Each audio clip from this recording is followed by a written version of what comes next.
अस्सलाम वालेकुम। भाई आप यहाँ पर क्या कर रहे हैं? मैं घर से बाहर घूम फिर रहा हूँ। क्यों घूम फिर रहे हो आप? मैं रन आउट हो गया हूँ। क्या मतलब है आपका कि आप रन आउट हो गए? मेरी रन ने मुझे घर से आउट कर दिया है लड़ाई के बाद। अब यहाँ पर आप क्या कर रहे हो भाई? मैं अब फील्डिंग कर रहा हूँ।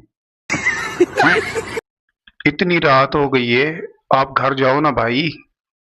मैं अभी घर नहीं जा सकता। मेरी बीवी की बैटिंग चल रही है। वो बल्ला उठा के मेरा इंतजार कर रही है। मेरी बात सुनो, आखिरकार आपको घर जाना तो पड़ेगा ना। भाईजान, मैं घर नहीं जा सकता। मेरी सास की कॉल आई है।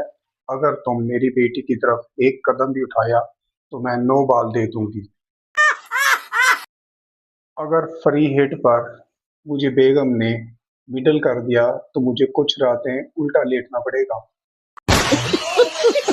यार, ये कोई मसले का हल तो नहीं है ना?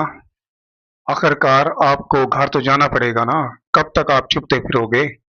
अगर मैं घर चला भी गया तो थोड़ा वाइट वाइट होकर रहूंगा, चाहे मुझे छक्का बन के ही क्यों न रहना पड़े।